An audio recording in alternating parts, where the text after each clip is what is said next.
రేవంత్ రెడ్డి ప్రభుత్వంలో మీరు ధర్నా చేస్తున్నారు, ఉద్యోగ నోటిఫికేషన్ రావాలని ధర్నా చేస్తూ ఉన్నారు. సో ఆయన ఏమో నేను ఇప్పటికే 1,60,000 ఉద్యోగాలు నువ్వు ఉద్యోగాలు ఇచ్చేసామని చెప్పి ఒక పేపర్ బిల్లు వస్తూ ఉన్నాయి. దాని మీద మీ స్పందన ఏంది? ఇప్పుడు ఫస్ట్ రేవంత్ రెడ్డి గారే 60,000తో నోటిఫికేషన్ ఇచ్చినామని చెప్పారు. దాని తర్వాత శ్రీధర్ బాబు గారు 70,000 ఉద్యోగాలు ఇచ్చినామన్నారు. దాని తర్వాత పొన్నం ప్రభాకర్ గారు 1,00,000 ఉద్యోగాలు అన్నారు. దాని తర్వాత మళ్ళా రేవంత్ రెడ్డి గారు ఏమన్నారు, 75,000 ఉద్యోగాలు అన్నారు. మొన్న ఖమ్మం సభలో ఏమన్నారు, రేవంత్ రెడ్డి గారు 1,60,000 ఉద్యోగాలు అన్నారు. అంటే వీళ్ళ మాటకే వీళ్ళకు పొంతన లేదు. మరి ఆ ఉద్యోగాలు అంటున్నారు. మొన్న అదేవిధంగా మొన్న వివేక్ గారు మంత్రి గారు 1,00,000 ఉద్యోగాలు అన్నారు, దాంట్లో 50,000 డిఎస్సీ అన్నారు. మరి ఈ ఉద్యోగాలు మాకు ఇచ్చారా? ఒక శ్వేతపత్రం రిలీజ్ చేయండి.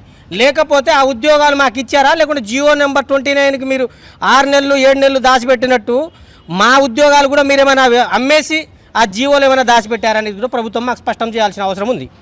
ఎందుకంటే ఇప్పుడు ఉద్యోగాలు ఇచ్చింది లేదు మాకు అందరికీ తెలుసు.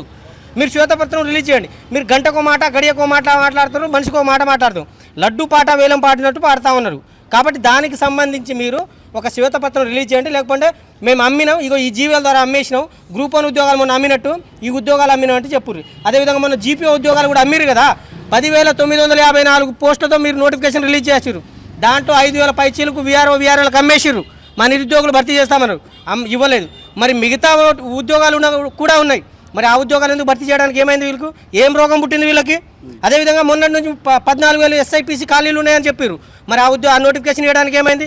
ఇప్పటికి 2 సార్లు నోటిఫికేషన్ ఇచ్చారు. డిఎస్సికి సంబంధించి ప్రమోషన్ 70% ప్రమోషన్లు పోతే 30% డైరెక్ట్ రిక్రూట్మెంట్ ద్వారా నిరుద్యోగులతో విద్యార్థులతో భర్తీ చేయాలి. మరి ఆ నోటిఫికేషన్ కూడా ఎందుకు రాలేదు? 2 నోటిఫికేషన్ నిండు అసెంబ్లీ సాక్షిగా బట్టి విక్రమార్క గారు ఏమన్నారండి, 22,000తో మేము డిఎస్సి ప్రమోషన్ ఇచ్చారు, హెచ్జిటి వాళ్ళకి స్కూల్ అసిస్టెంట్గా అన్నారు. మరి అక్కడ 2/3 వంతు ప్రమోషన్ ఇచ్చారు. 1/3 వంతు భర్తీ చేయాల్సిన 900 పోస్టులు 9,000 పోస్టులు స్కూల్ అసిస్టెంట్ ఖాళీ ఉన్నాయి. మరి మొన్న 5,400 పోస్టులు ప్రమోషన్ ఇచ్చారు. దాంట్లో 3,454 పోస్టులు స్కూల్ అసిస్టెంట్గా ప్రమోషన్ ఇచ్చారు. మరి అక్కడ 2/3 అక్కడ ఒక 1,700 మా 30% భర్తించాలి. అంటే 2 సార్లు మీకు నోటిఫికేషన్ ఇచ్చారు.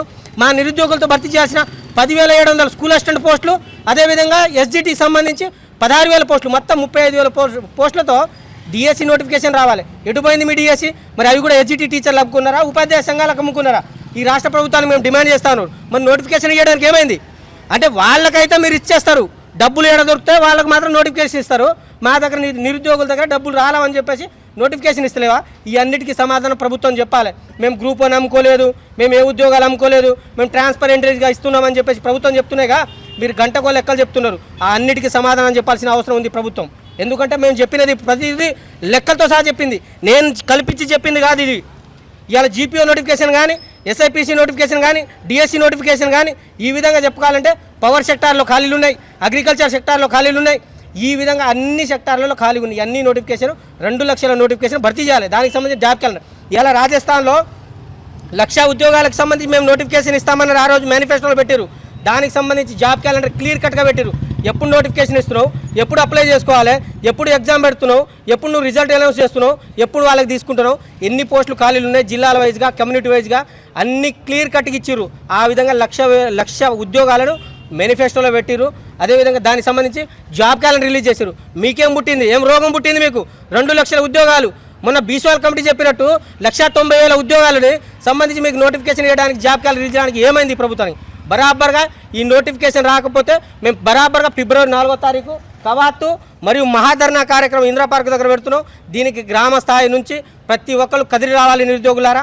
ఎందుకంటే మొన్న మనం మెరుపు ధర్నాలు చేసినాం, దాంట్లో కదలిక వచ్చింది.